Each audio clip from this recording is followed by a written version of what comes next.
አለይኩም ውዶቼ እንዴት ናችሁ? ዛሬ ትናንትና ይሄ ቪዲዮ ሰርተን ነበር። ይሄ ቪዲዮ ስንት ላይ ከገባው ሁለተኛ ሚስት ድርብ እንዴ ነገር አለ እንዴ ተጀመረ። ኧረ እኔ ምቀኛ ብዙ ነው ያስገቡታል። እሺ ይሄ ቪዲዮ 500,000 ላይክ ከገባ ባሌን በጣም ሁለተኛ ትንሽ ነው ያስገቡታል። እሺ ተዘጋጁ። ሁለተኛው ተዘጋጁ እና ብዙዎቻችሁ እቺ ጋጠጋ ቃለ ማንሳት ነው ወንድ ልጅ እንዲህ አይነት ምልክት አታሳይና ያላችሁ በጣም ብዙዎች እየተመሳጫችሁብኝ ነበርና ልክ ነው። እንደዛ አይነት ነገር እኔም መስራት አልወድም፣ ግን እዚህ ጋር የተሰራው ነገር ማስታወቂያ ነው። ሰሞኑን ሻዶ ባትሪ የሆነ ቻሌንጅ ጀምሮ ስለነበረ ለዛ ቻሌንጅ ነው እኔ ነኝ ያስገድጄ ያሰራሁት። ግን ያው ብዙዎቻችሁ አረኛ ላይ ካላረገም ብላችሁ ትታችሁታል። ለማንኛውም የገባችሁ ሁላችሁም ላይክ አድርጉ። ስልክ ሽልማት ነው። ከዛ ውጪ እቃ በጣም ብዙዎቻችሁ እንደምትፈልጉ ነግራችሁ ነበረ። አዳዲስ እቃ አምጥተናል። ቆንጆ እቃ መጥቷል። እንደምታዩት የሚያማምር ነገር መጥቷል። ለአንዲት እህቴ ገዛ ነው የመጣሁት። ወርቃማ ረከቦት ያዘዛችሁኝ ያላችሁ ኢንሻአላህ ለአዲስ ዓመት እንኳን የምትወዱባቸው ቆንጆ ነገሮች አሉ እና ያው በእኔ ጉዳይ አሳስባችሁ ለተጨነቃችሁ ማረጋጊያ ነው። እንደዛ አይነት ሀሳብ ሀቢብ እንደማያመጣ ታውቃላችሁ። እሱ አይወድም፣ ያን ያክል አይደለም። ካሜራም ላይ እንኳን ያለው ነገርና እኔ ነኝ እና በጣም ታምሜ ነው የከረምኩት። በነገራችን ላይ እንደምታዩት ቆሳስዬ ነበረ። በቃ ሳይነስ ማይግሬን በቃ ይደጋገምብኛልና ትዳይን ሲያበላይ ከርሞ ያው ዛሬ ተነስቻለሁ። በቃ ቤታችቻለሁ። በቃ መገዛው ስለነበረ እና ምን አዲስ ነገር አለ ካላችሁ እንደምታዩት ብዙ ነገር መጥቷል። ባለፈው ለኔ ገዝቼ የነበረው እንደምታዩት ይሄ ነው። በጣም ቆንጆ ነው። በጣም እና ወዶች ሀሳቤን ሳልጨርስላችሁ ሰው መጣብኝ። ያው ግዴታ ሰዎቹ ማስተናገድ ስለነበረብን ወደ ሰዎቹ ዞርን። እንግዲህ ወደ 5 አካባቢ ነው የሚላክ እቃ የነበረው። 2 እህቶች ጃማ ደጎሎ፣ ከላላ፣ መካነ ሰላም ምናምን ነበረ። እቃውን ካዘዙ ቆይተው ነበር። ቶሎ አነሱልኝም ነበረና እቃው ተሽጦ እንደ አዲስ ነው የገዛሁትና የሚገርማችሁ በጣም ብዙ ብር ነው የከሰርኩት። አሁን ጦርነት ከተነሳ በእኛ ሀገር ግጭት እየተሰማ ስለሆነ ቶሎ አድርሽልን አሁኑ የሆነ ነገር ሳይሆንብን ምናምን ሲሉኝ መኪና ሳይጠፋባቸው ይላክላቸው ተብሎ 2 እህቶች በዚህ ሳምንት ነው የሚመጡት። እቃቸውን ዛሬ ጭነን ላከን እላቸዋለሁኝ። እና በነገራችን ላይ እቃኔ መግዛት ያቆምኩበት አንደኛው ምክንያት እንደ መጅሊሱ እቃውም እንዲቀመጥላቸው ብዙ ሰው ይፈልጋሉ። ፍሪጅም፣ ልብስ ማጠቢያውም ሁሉም። መጅሊስ አሁን የራሴው ስለሆነ ራሴው መጋዘን ነው የማስቀምጠው። ቢረገጥም ምን ቢልም ከቆይታ ብዛት ቲክነሱ ሲጫጫ ነው ካልቀነሰ በቀር ያው ምንም አይሆን። እኔ መጋዘን ከስራለሁ እንጂ አይሰበርም፣ ምንም አይልም ማለት ነው። ሊቆሽሽ ይችላል። ግን ደግሞ ይሄ የቤት እቃ ተሰባሪ ነገር ነው። አይጥም ቢበላባችሁ ኪሳራ ውስጥ ከባድ ነው ኪሳራው። ምንም ቢሰበርባችሁም በጣም አስቸጋሪ ነው። ስለሆነ ለዛ ነው ማላስቀምጠው።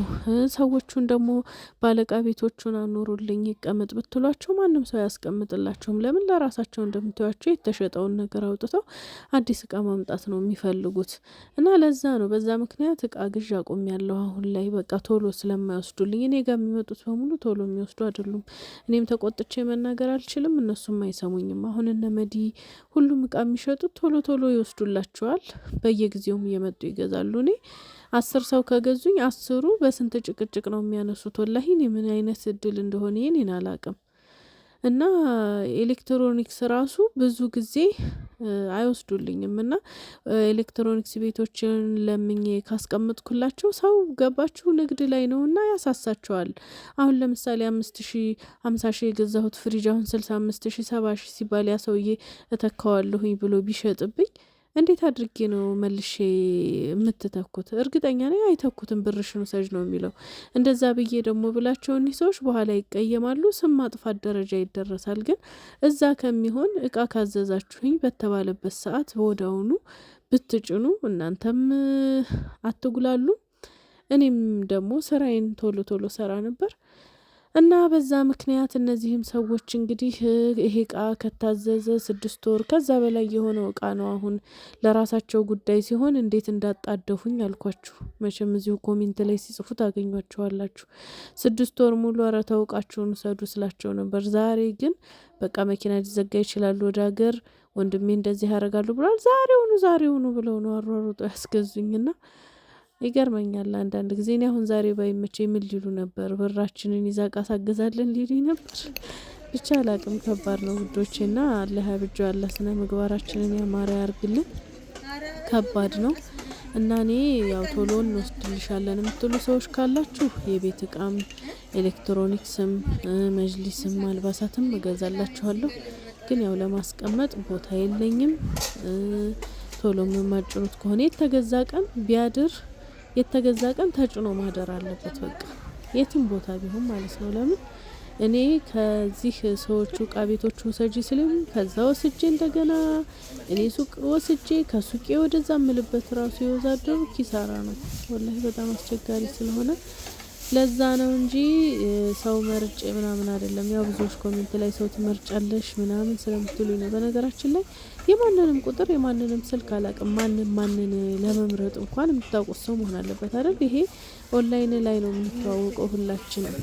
ያክስቴ ልጅ ወይ ወንድሜ ወይ አጎቴ አይደለም ግዢ የሚለኝ። ሁላችሁንም አላቅም፣ እናንተ ናችሁ እኔን የምታውቁኝ። እና ሰው መርጠን መለየት ምናምን ሳይሆን ይሄ ቶሎ የሚያነሱ ሲሆኑ ወዳውኑ ብር ሲልኩ ነው። አሁን ብዙ ሰው ደግሞ የሚያናድድ ባህሪ ያለው ምንድነው?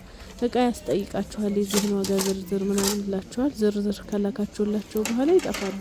ጠፍተው ደግሞ በወራቸው ይመጡና እስኪ የዚህን እቃ ዝርዝር ይላችኋል፣ ትነግሯቸዋላችሁ፣ በዛ ይጠፋሉ። እነዛ ሰዎች እቃውን ማገዟቸው ከሆነ ሁሉ ጊዜ የሚጠይቋቸው ከሆነ ዋጋ ማጣራት ስለሚመስላቸው መንገር ራሱ ይሰለቻቸዋል፣ ፊት ይነሳሉ። እቃ ለማሳየት ለኛ ደስ አይላቸውም። ስለሆነ መጀመሪያ ቀብድ መላክ፣ በቃ መግዛት የፈለገ ሰው ቀብድ ይልካል። ከዛ በኋላ እቃው ይገዛለታል። እየተነገረው ይሄ ይሁን ይሄ አይደለም እያለ እየመረጠ ኦንላይን ይገዛል። ከዛ በኋላ ቀሪውን ብር አስገብቶ እቃው ይጫንለታል። እንደዛ ነው መሆን ያለበት። እኔ እስከዛሬ ስለፋ ኖር ያለሁኝ ገባችሁ? በቃ እንደዚህ ይሄ ዋጋ ሳይቼ እንደዚህ በራሴ ብር ገዝቻ። አሁን ላይ ግን ያው ብሩም እጅም ላይ ስለሌለ በዚህ አይነት መልኩ አይቀጥልም። ያለውን ነገር ይሄን ይመስላል። ብቻ እወዳችኋለሁ። አላህ ያክብርልኝ። አላህ ሀገራችንን ሰላም ያርግልን። ከሚወራው ከሚፈራው ሁሉ አላህ ይጠብቀን። ይሄን ይመስላል የዛሬው ሀሳቤ። እናንተም ምን አስተያየት አላችሁ የሚለውን ኮሜንት ላይ አስቀምጡልኝ። እወዳችኋለሁ። ሰላም አለይኩም ወራህመቱላሂ ወበረካቱ።